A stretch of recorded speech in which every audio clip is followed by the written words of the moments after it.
Bonjour à tous et bienvenue sur le plateau de Bonjour chez vous. Aujourd'hui, notre thème du jour est « Que puis-je faire pour mon enfant malade ?» Bonjour à tous. Bonjour Evelyne. Pasteur Donato Anzalone, bienvenue encore sur le plateau de Bonjour chez vous. Et bonjour Evelyne et bonjour à chacun. Quelle joie d'être avec vous. Ça va bien ? Oui, très bien, en Super. forme. Merveilleux, merveilleux. Prêt pour une bonne émission puissante. Super. Aujourd'hui, on va parler d'un thème qui concerne malheureusement de nombreux parents, même chrétiens, et oui, même chrétiens, les enfants malades.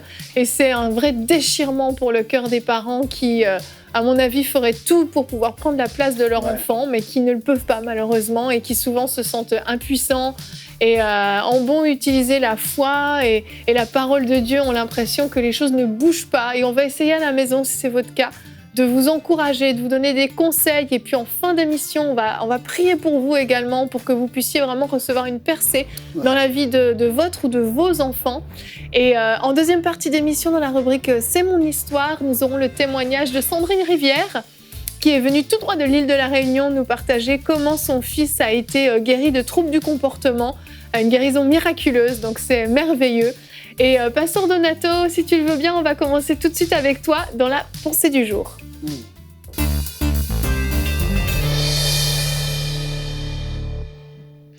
Well, je suis content d'être avec vous de nouveau. Oui, que faire quand on a un enfant qui est malade à la maison ?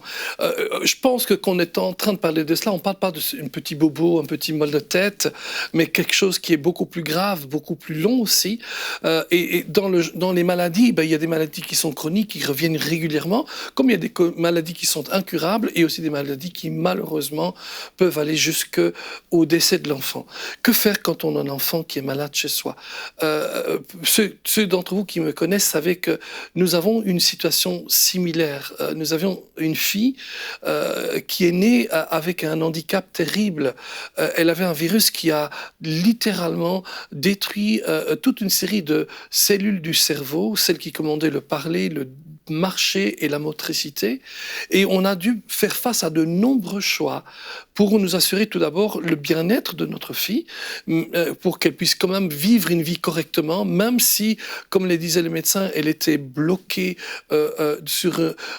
bloquée assise. Elle ne pouvait être que sur une chaise roulante lorsqu'elle devenait grande et tout. Mais nous voulions aussi qu'elle puisse profiter de la vie. Les enfants sont une bénédiction de la part du Seigneur, qu'ils soient en bonne santé ou pas, et on veut être là pour eux. Donc, je pense que beaucoup de personnes comprennent ce de quoi je suis en train de parler. Je reçois beaucoup de témoignages, plutôt de coups de téléphone de personnes qui me téléphonent ou bien qui m'envoient sur Facebook, me demandant de prier pour eux, des conseils et tout, quand ils connaissent l'histoire de Gabriela, pour aller rapidement. Gabriela, elle est guérie, grâce à Dieu. Mais la chose importante est celle-ci. Même si elle n'avait pas été guérie, c'est toujours une bénédiction de la part du Seigneur. Amen. La bonne chose dans notre cas, c'est qu'elle a été guérie. On remercie le Seigneur pour cela. Et donc, je reçois des parents qui téléphonent, qui sont désespérés, mais qui sont encouragés parce qu'ils savent qu'il y a moyen de faire quelque chose pour nos enfants, pour leur apporter quelque chose de bien, un bien-être dans la vie. Dans la parole de Dieu, on voit que une attitude à tenir quand nos enfants ne sont pas en bonne santé, c'est une attitude de foi, une attitude où on croit ce que la parole de Dieu dit, mais aussi une attitude d'amour. L'amour, d'après mon expérience dans ma vie, dans ma famille, mais aussi dans d'autres familles que je connais, l'amour est comme l'atmosphère du surnaturel de Dieu. Et j'ai vu beaucoup d'enfants qui sont grandis malades, invalides, handicapés, mais quand ils sont aimés, ils sont vraiment heureux. C'est pour ça que je ne comprends pas certaines personnes qui disent, oui, certes pas dans l'église, mais certaines personnes disent, oui, peut-être qu'il faut peut-être même les empêcher de naître. Non, un enfant, quand il est aimé, il est heureux. Amen. Il est joyeux, il sait qu'il est aimé. Et donc, oui, qu'est-ce qu'il faut faire? Comment peut-on faire quand un enfant est malade à la maison? C'est d'ailleurs l'objet de la discussion que nous allons voir ensemble, parce qu'on a besoin d'être encouragés. Et mon témoignage, le témoignage de chacun va nous aider à trouver des bonnes idées de ce qu'il faut faire et aussi de ce qu'il ne faut pas faire. Parce que très souvent, nous sommes pris d'un enthousiasme et les gens autour de nous sont tellement enthousiastes et alors il y a les uns et les autres qui, par un zèle énorme, font plus de troubles et de difficultés à l'enfant que de bien. Donc, voyons ensemble. Oh, merci, Pasteur Donato. C'est vrai, vous avez un témoignage merveilleux avec votre épouse Anne-Lise. Hein, vous étiez venue dans la rubrique C'est mon histoire. Et si à la maison, vous n'avez pas encore entendu ce témoignage, je vous invite à aller vraiment l'écouter. C'est tellement édifiant. Sur emcitv.com, vous pouvez trouver le témoignage du Pasteur Donato. Et effectivement, ta fille Gabriella, qui malheureusement est née avec un lourd handicap, quelque chose de très sérieux, qui était incurable, qui n'avait même une issue vraiment pas favorable pour elle, mortelle exactement. Eh bien aujourd'hui est une jeune fille en parfaite santé, qui réussit dans ce qu'elle fait, qui sert le Seigneur, et ça c'est Dieu qui le fait. Et ça a été une guérison progressive que vous avez vécue. Et donc, je trouve que tu es la personne idéale pour nous parler de ce thème, parce que tu as vécu le moment de la pose du diagnostic, tu as vécu les moments de déception peut-être, et tu as vécu surtout les moments où tu as vu Dieu commencer à se manifester petit à petit dans le petit corps de ton enfant, jusqu'au premier pas, jusqu'au premier mot, etc., jusqu'à une guérison complète. Et c'est des moments qui sont précieux, et on a des parents qui nous écoutent et qui se disent « Je veux vivre ces moments, moi aussi, je veux les vivre ». Et on va essayer de trouver des moyens de permettre aux gens de traverser au mieux cette épreuve de la vie que vraiment on souhaite à personne, qui est vraiment douloureuse.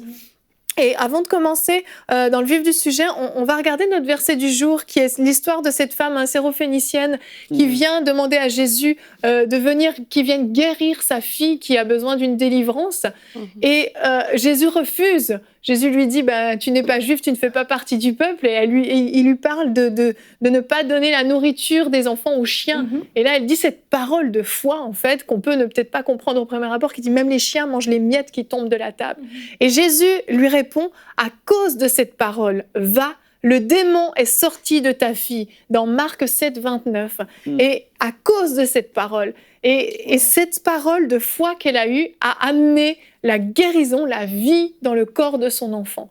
Et aujourd'hui, on a des parents qui ont besoin aussi d'avoir ces paroles de foi, de continuer à croire malgré les circonstances, malgré l'état de santé de leur enfant, de continuer à croire jusqu'à la percée qui soit progressif, comme dans le cas de Gabriella, soit instantané, comme dans le cas de la fille de la femme syrophénicienne. Mais l'objectif, c'est surtout que Dieu puisse se glorifier dans cette situation.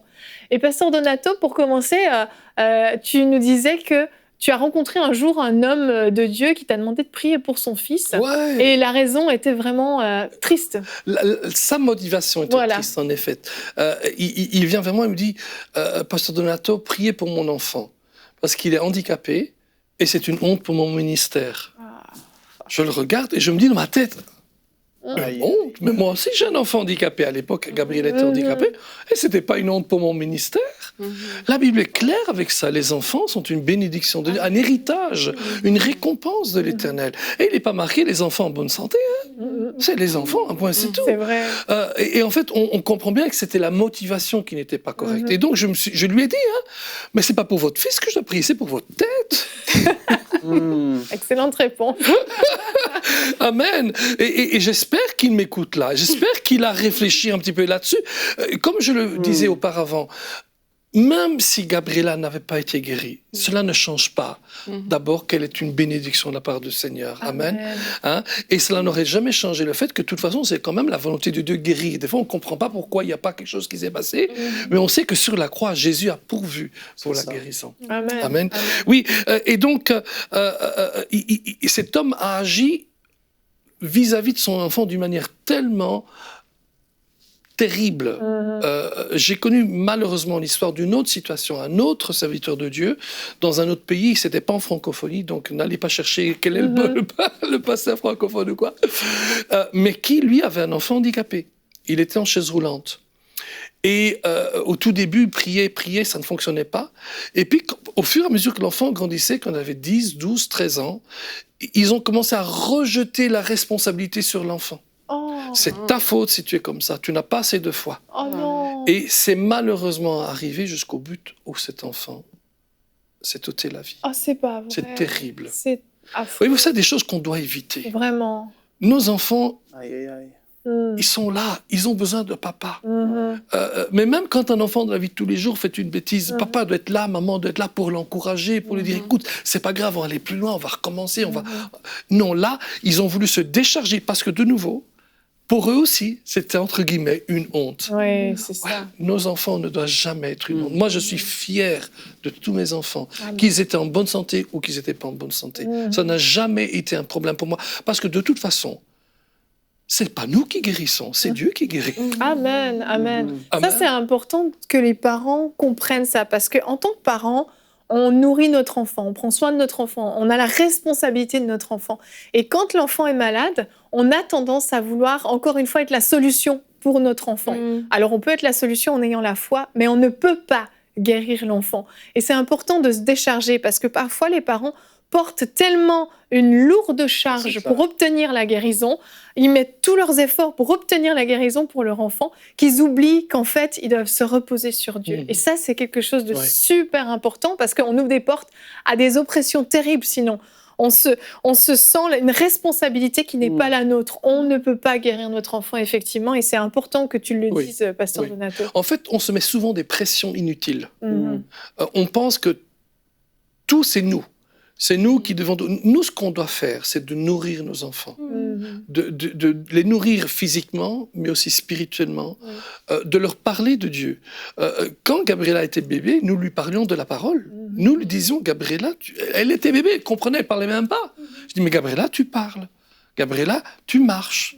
Gabriella, par la meurtrissure de Jésus, tu es guérie. Amen. Certains disent, mais elle ne comprend pas. Son intelligence ne comprend pas. Mais son esprit comprend. Mhm. La Bible dit dans Romains au chapitre 6, quand j'étais un enfant, j'étais vivant pour Dieu. Ensuite est arrivée entre guillemets la loi, c'est-à-dire on peut dire la conscience, et mon âge d'innocence est parti. Mais avant, la Bible est claire, l'esprit des enfants est vivant pour Dieu. Amen. Donc dans son esprit, nous lui parlions.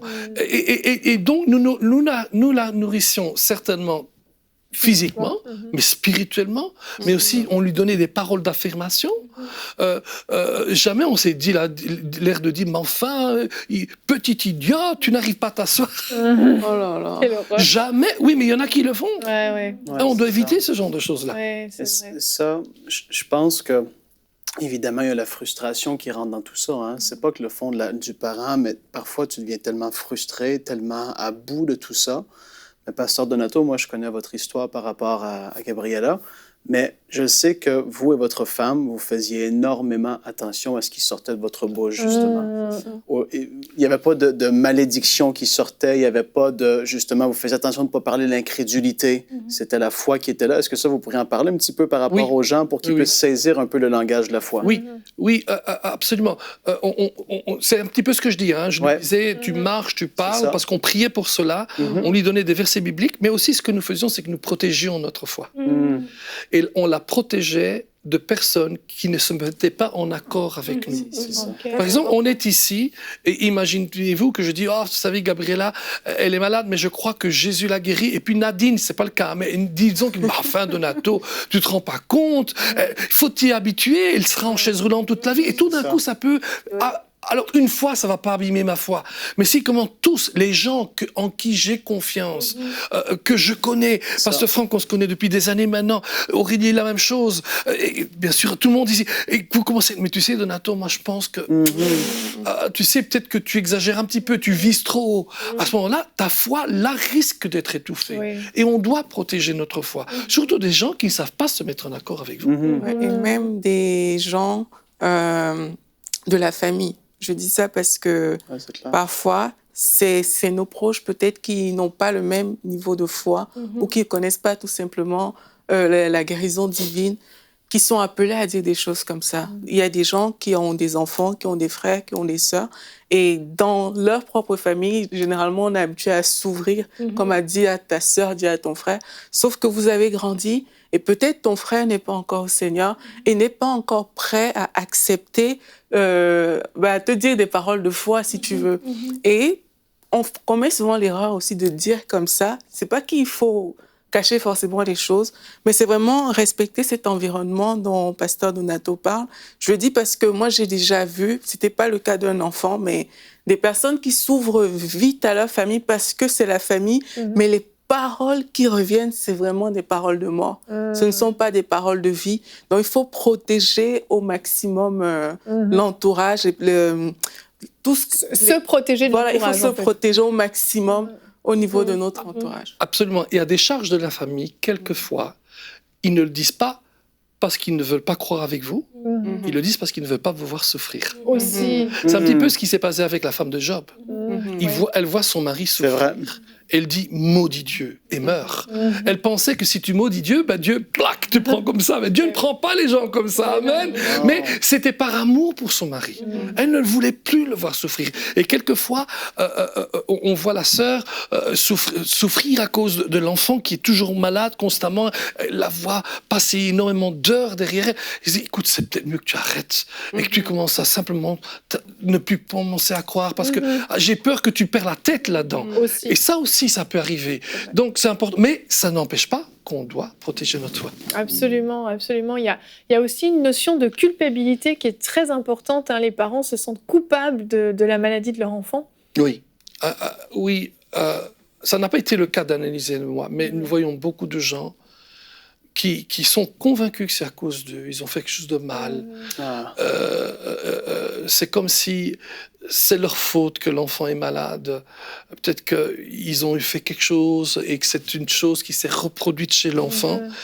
Et en fait, c'est une bataille à vaincre. C'est la bataille de la honte et de la culpabilité. Parce que souvent, l'un va avec l'autre. C'est vrai. J'ai honte. Comme cet homme-là qui me disait, c'est une honte pour mon ministère, disait-il, le sien, pas le mien. Il dit, donc c'est une honte, mais tôt ou tard, cette honte se transforme en culpabilité. Parce que à la fin, on commence à avoir des remords. On me dit, enfin, mais comment puis-je dire que j'ai honte ? Et puis je me dis, mais alors tu vois, j'arrive pas à avoir une réponse à ces prières. Je n'arrive même pas à le supporter parce qu'il y a, dans le cas de Gabriela, il faut être honnête, vu qu'elle était handicapée, qu'elle ne pouvait pas faire grand-chose, ce n'était pas un gros poids pour nous, à part le fait qu'on devait l'aider, bien sûr. Mais il y a des enfants qui, dans leur maladie, sont très difficiles avec leurs parents. Je pense, avec le témoignage de Sandrine tout à l'heure, quand elle parle d'un trouble du comportement. C'est ça. Et là aussi, on se sent coupable. Parce qu'il suffit qu'on gronde trop et puis, j'aurais pas dû le gronder. Mais c'est aussi une erreur de faire cela, de penser que parce que l'enfant est malade, je dois pas le corriger. Non, l'enfant doit être corrigé. Si tous mes enfants sont excellents, et Gabriela qui est guérie est excellente, mais si elle est excellente, c'est parce que dès le départ, on l'a corrigée. Quand elle faisait des choses qui n'étaient pas justes, on la corrigeait. Et une de nos erreurs, c'est d'inculquer une faiblesse chez notre enfant. Malade ne veut pas dire faiblesse. Ok, donc l'importance de le considérer peut-être comme ses frères et ses sœurs, même si les choses ne peuvent pas être faites. Voilà. Mais à notre regard, on est ses parents et c'est notre enfant, au même titre que les autres, c'est ça ? Exactement. J'ai beaucoup aimé l'histoire de Oscar Pistorius, qui était le grand athlète sud-africain qui n'avait pas de pied. Parce qu'on a dû les lui enlever. Enfin, c'était toute une affaire terrible. Et il est devenu le premier para-olympique à gagner dans les Jeux olympiques. Les vrais. Avec des lamelles. Malheureusement, il a mal fini sa vie, vu qu'il a eu une affaire terrible où, selon lui, par accident, il a tué sa fiancée. Mais soit. Mais sa maman disait quelque chose de formidable. Elle disait, tu n'es pas handicapé, tu es simplement différent. Ça bien. Donc réveille-toi un petit peu, lève-toi et fais ton affaire. Et je crois qu'on doit, alors certes, toujours au niveau de l'enfant, on est d'accord avec ça, mais on doit faire attention, à mon avis, de ne pas mettre une pression sur nous pour voir cet enfant à tout prix guéri. J'ai appris que plus on laisse les choses dans les mains de Dieu, plus le Seigneur agit. Nous, on fait confiance en Dieu. On continue à croire, on continue à confesser, comme Franck me demandait tout de suite, là. Hein. Réglez dans votre cœur, une fois pour toutes, que la culpabilité ne doit pas avoir de place en vous. Si vous avez agi de manière même insensée vis-à-vis de votre enfant, demandez pardon à Dieu et allez de l'avant. Et même des fois, demandez pardon à votre propre enfant. Nous avons grandi peut-être, nous, ma génération, dans une génération où les parents ne demandaient pas pardon à leurs propres enfants. Ah, je vois, Nadine, c'est de quoi je parle, là. Où c'était perdre la face de demander pardon. Well, dans notre famille, gloire à Dieu, en tout cas avec ma femme et moi, on a vite vu qu'il fallait demander pardon à nos enfants quand on devait demander pardon à nos enfants. Hein? Et voilà. Et je pense aussi qu'il y a une notion vraiment d'autorité à saisir en tant que parent. Très souvent, on oublie en fait que Dieu nous a confié ses enfants. Mais qui Dieu nous a confiés, ils nous appartiennent d'une certaine façon. Et devant le diable, devant la maladie, devant la malédiction, on a une autorité en tant que parent. Et on a cette autorité pour justement vaincre cette maladie, non pas par nous-mêmes, encore une fois, mais par l'autorité déléguée par la parole de Jésus-Christ, parce que Jésus a accompli à la croix. Et les parents peuvent vraiment se saisir de cette autorité dans la vie de leur enfant pour renverser en fait ce qui est en train de se passer. Il y a des choses qui sont vraiment des attaques démoniaques dans la vie des enfants, et les parents peuvent se saisir de cette autorité pour vaincre ces choses-là. Vas-y, Nadine. Non, tout à fait. Vraiment, quand on parlait, on avait eu une situation à un moment donné avec un de nos enfants, et c'est vraiment ça, c'est de dire, on saisit notre autorité, on refuse, on cherche devant Dieu, Seigneur, révèle-moi cette situation. Et comme Aurélie l'a dit tout à l'heure, ça aussi c'est très important. C'est comme le pasteur l'a dit, c'est que les enfants sont un don. Et dans un couple, vous deux, vous savez que cet enfant-là est un don que Dieu vous a donné. Et c'est à vous de vous en occuper. J'ai oublié le terme que j'ai envie d'utiliser. Mais c'est à vous de vous en occuper jusqu'à ce qu'ils grandissent, etc.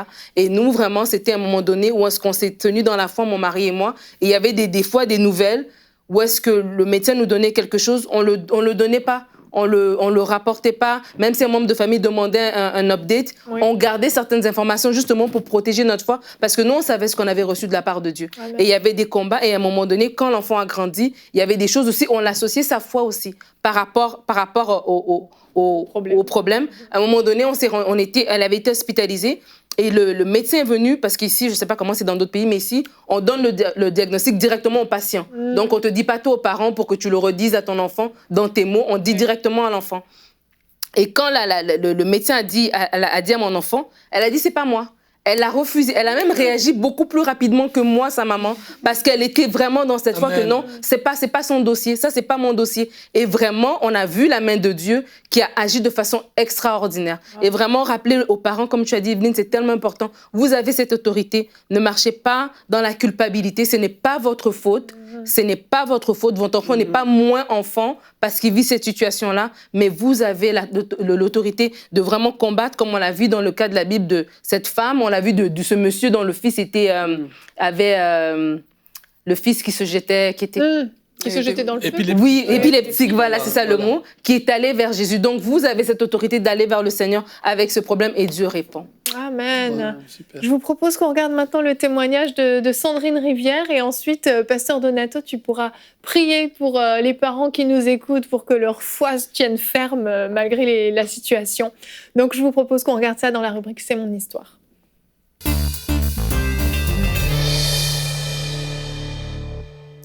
Et on se retrouve pour la rubrique « C'est mon histoire ». Aujourd'hui, j'ai la joie de recevoir le pasteur Sandrine Rivière. Bonjour Sandrine. Bonjour Evelyne. Ça va? Oui, très bien, merci. C'est un honneur d'être là.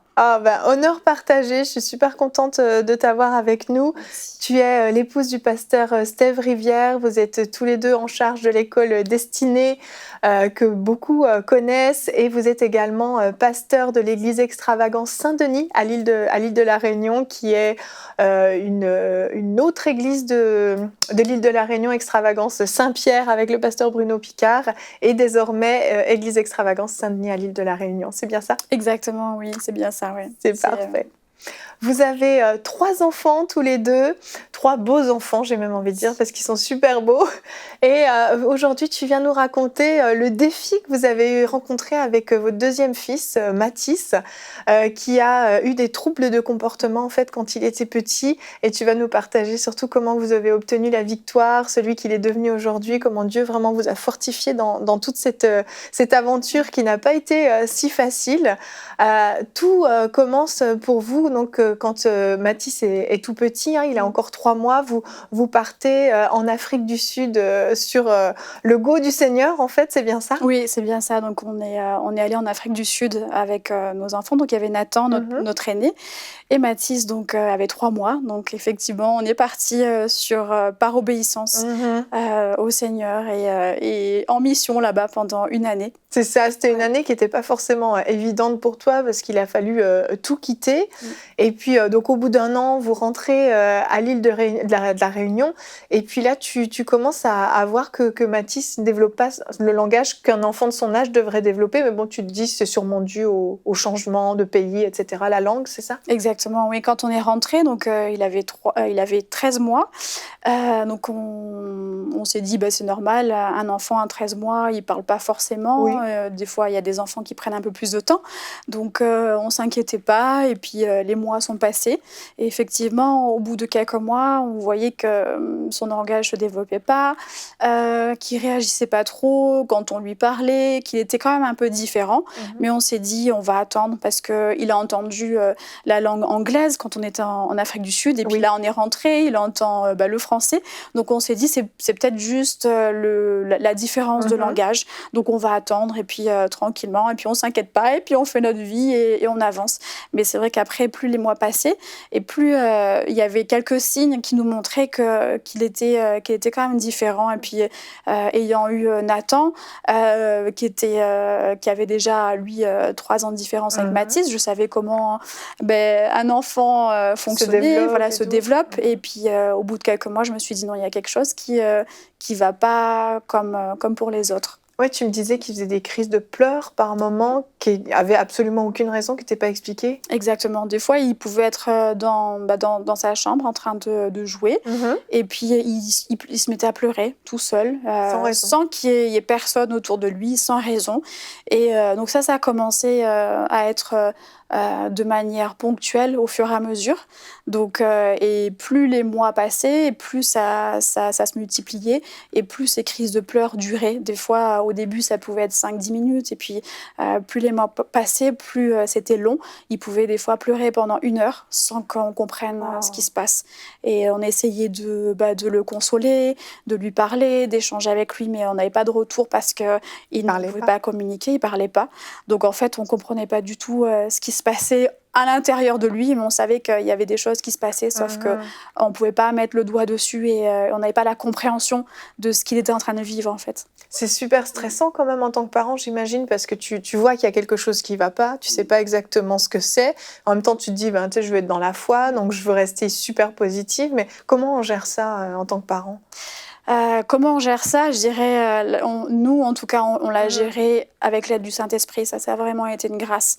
Parce qu'aujourd'hui, quand on y repense, si on n'avait pas le Saint-Esprit, ça aurait été vraiment compliqué parce qu'on aurait pu vraiment passer à côté et peut-être, au lieu de le construire, détruire des choses en lui que Dieu avait déposées en lui. Donc, on a en tout cas essayé chaque jour d'avancer avec l'aide du Saint-Esprit.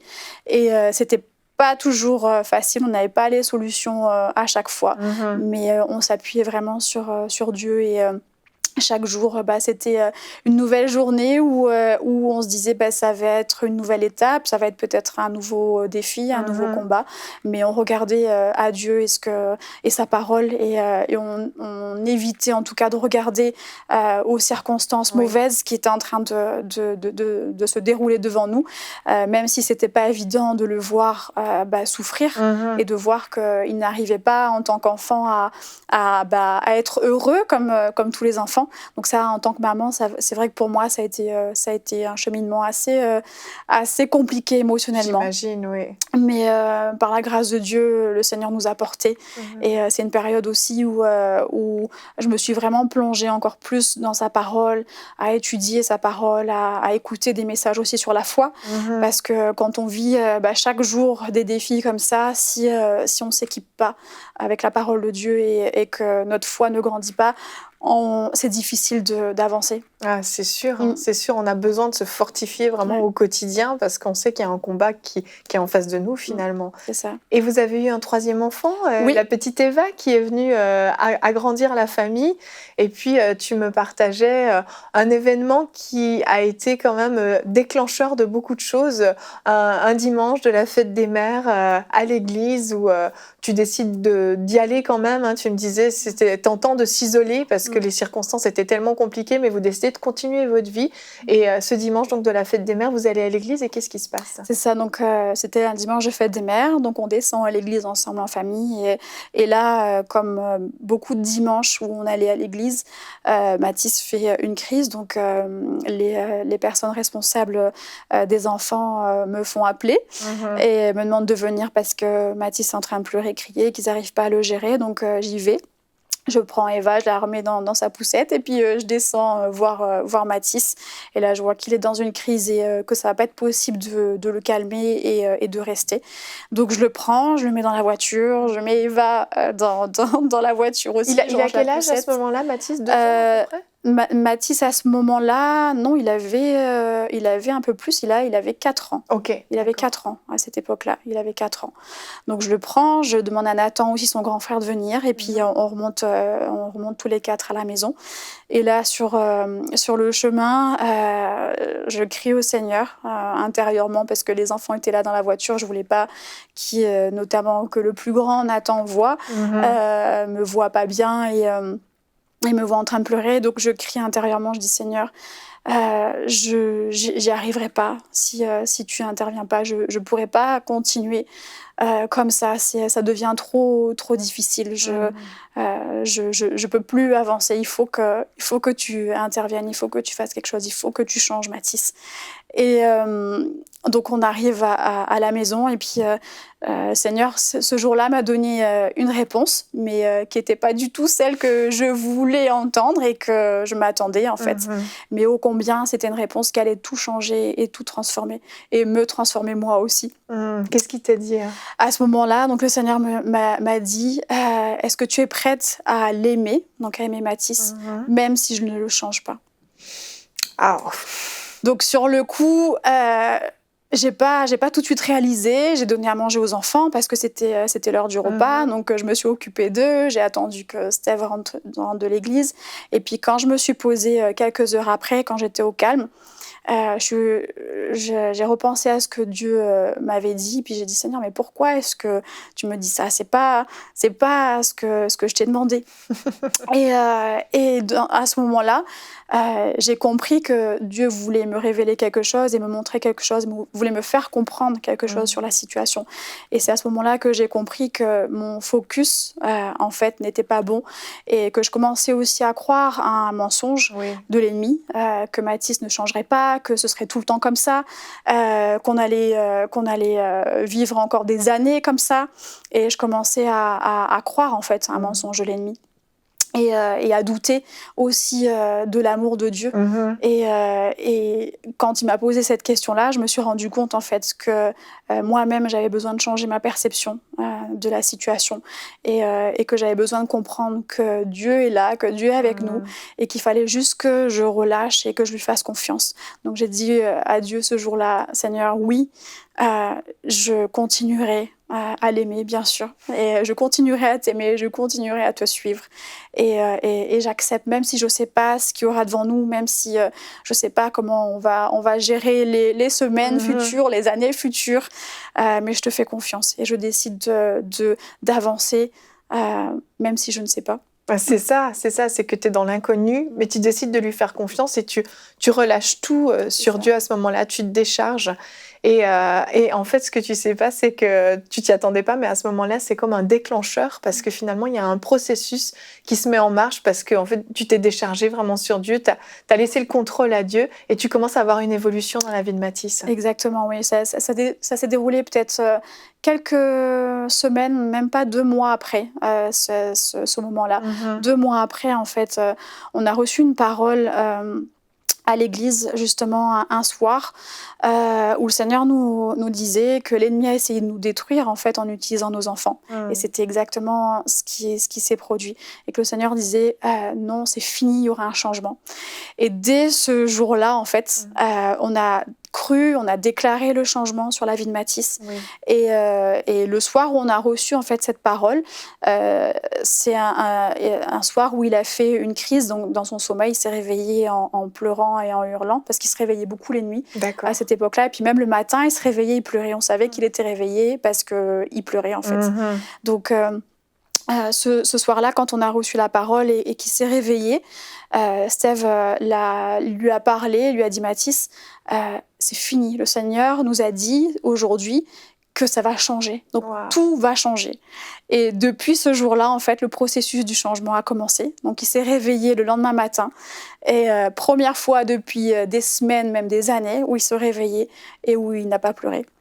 Ça, c'est une victoire extraordinaire pour des parents. Ouais. Là, vous voyez la main de Dieu. C'est ça. Et là, il commence à développer son langage, il commence à développer ses qualités relationnelles, etc. Vous voyez vraiment le changement qui se fait petit à petit. Exactement. Donc, ça, c'était au mois de juillet. Donc, quand il est retourné à l'école, donc au mois d'août, parce qu'il était quand même scolarisé, même s'il avait du retard sur la motricité, de langage, on a décidé malgré tout de ne pas nous conformer aux circonstances. Oui. Donc, quand il est retourné à l'école, le directeur et même le professeur de sa nouvelle classe, en fait, le connaissait déjà parce qu'il avait déjà entendu l'année précédente dans la classe d'à côté. Donc, il entendait les cris. Voilà, il entendait les cris et les pleurs. Donc, lui, il s'attendait à ce que à la rentrée, ce soit compliqué, ce soit difficile. Et quand il a vu Mathis à la rentrée, il nous a dit, mais c'est pas possible, qu'est-ce qui s'est passé ?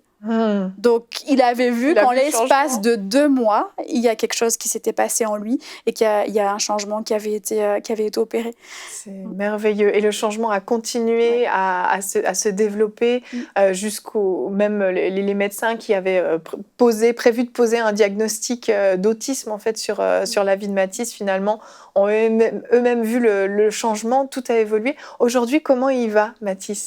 Aujourd'hui, c'est juste incroyable. Ceux qui ne connaissent pas son histoire ne pourraient pas du tout imaginer ce qu'il a vécu. Aujourd'hui, c'est un enfant qui aime aller vers les autres, qui aime donner des paroles d'encouragement aux autres, qui arrive à s'exprimer, mais de manière incroyable, qui a une aisance au niveau de la parole qui est juste extraordinaire. Il y a encore 1 mois en arrière, il a passé un entretien parce qu'il va rentrer au collège là, à la rentrée, en 6e. Il a passé un entretien avec le directeur de l'établissement et Steve et moi, on était à côté de lui. Donc, l'entretien s'adressait principalement à lui. Nous, on était à côté et puis on le regardait. Et puis, le principal lui pose des questions, mais il a répondu avec une aisance, mais juste incroyable. Et là, on s'est regardé, Steve et moi, et on s'est dit, c'est juste incroyable ce que Dieu a fait. Un enfant qui parlait pas, son langage était bloqué, qui était renfermé sur lui-même. Et là, quand on l'a vu échanger avec le principal, mais on dirait qu'il a été habitué toute sa vie à faire des entretiens, c'est juste incroyable. C'est merveilleux et ça c'est l'œuvre de Dieu vraiment et c'est grandiose. Et rapidement, j'aimerais qu'on prenne juste quelques minutes pour que tu puisses donner un conseil. Il y a des papas, il y a des mamans qui nous écoutent et qui vivent des situations similaires. Qu'est-ce que tu pourrais leur donner comme conseil pour les aider ? Alors, je dirais, comme conseil, il y en a pas des bien spécifiques. Je pense que chacun doit se laisser vraiment conduire par le Saint-Esprit. Et surtout, ne pas abandonner, ne jamais baisser les bras et toujours croire que Dieu va intervenir, toujours croire et espérer que Dieu va agir. même si c'est long, même si parfois on voit pas, comme on dit, le bout du tunnel et que ça prend du temps, toujours continuer à garder espoir et surtout garder la foi et ne pas baisser les bras et se laisser conduire par le Saint-Esprit. Nous, c'est ce qu'on a fait. Chaque jour qui passait, on demandait au Saint-Esprit de nous aider à gérer des situations ou à désamorcer des crises, parce que des fois, on essayait des choses par nous-mêmes, on n'y arrivait pas. Oui. Donc, on demandait vraiment l'aide au Saint-Esprit pour nous guider, pour anticiper des situations. Oui, parfois aussi, parce que des fois, c'est mieux de les anticiper plutôt que de les subir. C'est vrai. Et ça, on les a développés au fur et à mesure, ces anticipations, mais c'est vraiment avec l'aide du Saint-Esprit. Et je crois que chaque parent, de toute façon, Dieu va leur donner les capacités, la grâce, parce qu'on a tous une mesure de grâce pour chaque enfant, qui est aussi différente, parce que je vois que ce soit avec notre aîné Nathan, Mathis et même Eva, qui sont tous les trois différents, on aura des mesures en fonction de chaque enfant. Et ça, je pense qu'il ne faut pas l'oublier et avancer vraiment avec la grâce de Dieu chaque jour. Quel super bon conseil. Vraiment, merci Sandrine d'avoir osé raconter cette histoire, et je crois vraiment que tu as encouragé des parents et que des parents ont été fortifiés par ton histoire. Donc merci d'être venue nous la partager. Merci, c'était un honneur. Merci beaucoup. Merci à toi. Vous voyez ce que Dieu peut faire, ce qu'il a fait dans la vie de Sandrine, ce qu'il a fait dans la vie du pasteur Donato et de sa fille. Dieu peut le faire dans votre vie. Vraiment, j'aimerais vraiment que vous soyez encouragés par ces différents témoignages que vous avez entendus. Nadine en a parlé aussi. Que vous soyez encouragés dans votre foi, croire que ce n'est pas terminé. Peu importe depuis combien d'années votre enfant souffre, peu importe le diagnostic qui dit c'est incurable, c'est impossible, Dieu n'a pas dit son dernier mot. Dieu peut encore intervenir.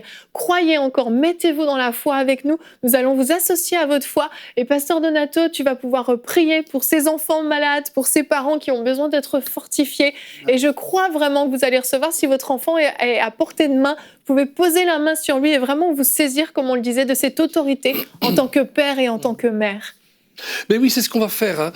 Imposez les mains à vos enfants maintenant, là où vous êtes. Et prenez autorité avec nous. Nous sommes ensemble. Ce n'est pas ma prière, c'est la prière de chacun. Mais elle est surtout soutenue par le Seigneur qui est avec nous. Amen. Dans le nom de Jésus, Père, tu vois tous ces enfants. Tu vois l'enfant de cette personne. Tu vois l'enfant de cet homme, de cette femme qui est en train de poser sa main sur son enfant. Tu sais très bien la situation qui est difficile avec cette maladie qui est longue, qui est chronique ou peut-être même incurable. Seigneur, quand la main elle est posée dessus, Seigneur, c'est ton esprit qui vient. Avec ton onction, tu viens pour apporter la guérison à ces enfants. Entre-temps, Père, en attendant, même si la guérison n'est pas venue d'une manière directe, mais qu'elle est progressive, comme avec Gabriella, nous te demandons d'encourager ces parents, alors qu'ils imposent les mains à leurs enfants, qui savent que tu es avec eux, que tu les encourages, que tu les fortifies, et qu'ils puissent vraiment compter sur toi, pas sur eux, pas sur leur propre performance, mais sur l'œuvre de Jésus-Christ. Amen. Et sur tout ce que tu fais. Merci Père, parce que nous pouvons compter sur toi. Et nous sommes avec eux aussi dans la prière. Et nous voulons croire avec eux. Et nous croyons avec eux pour un miracle dans leur maison. Dans le nom de Jésus-Christ. Amen. Amen. Amen. Amen. Amen. Merci, pasteur Donato. Oui. Une petite chose à dire vite fait. J'ai sur le cœur depuis un certain moment, mais je veux juste encourager les parents qui regardent. C'est pas d'être dans la foi que de ne pas aller voir un médecin. Si votre enfant a besoin des soins, ça ne veut pas dire que vous êtes dans la foi parce que vous n'allez pas chez le médecin. On n'est pas du tout contre les médecins, absolument pas. Et puis on croit dans la guérison divine et la foi, la persévérance, on hérite des promesses. Mais votre enfant, c'est votre enfant. Vous, ce que vous voulez faire en tant qu'adulte, vous le faites. Mais votre enfant, s'il a besoin de des soins, je veux vraiment vous encourager. C'est pas dans la foi, forcément, de dire non, on va plus voir le médecin parce que ça peut être très dangereux. Il peut y avoir vraiment des choses très tragiques qui arrivent. Absolument. Je veux dire, je l'ai sur le cœur. Fait que si ça parle à quelqu'un, mais c'est très bien. On marche avec la foi et on marche avec la sagesse aussi. Amen. Pasteur Donato, merci d'être venu sur le plateau de Bonjour chez vous. Ces 3 jours avec toi étaient formidables. Merci. La même chose avec vous, avec moi. Vous êtes formidables. Merci beaucoup. Et merci Merci à vous qui nous avez suivis. Vraiment, j'espère, chers parents, que cette émission vous a fait du bien. Et si vous avez un témoignage à nous partager, que votre enfant a reçu sa guérison aujourd'hui, que vous voyez des améliorations, écrivez-nous à l'adresse témoignage@emcitv.com. On se réjouit de voir ce que Dieu fait dans vos vies. Et on se retrouve la semaine prochaine pour de nouvelles émissions de Bonjour chez vous. Passez un merveilleux week-end. Soyez bénis et bonjour chez vous. Savez-vous que EMCI a besoin de 8000 partenaires mensuels pour entrer dans une nouvelle saison? Je veux vraiment vous encourager à chacun de vous, si vous ne l'avez pas déjà fait, à devenir partenaire avec EMCI pour qu'on puisse voir cette belle œuvre porter beaucoup plus de fruits dans toutes les nations francophones. Dès maintenant, donnons pour faire entrer EMCI dans une nouvelle saison. Pour faire votre don, rendez-vous sur emcitv.com/8000.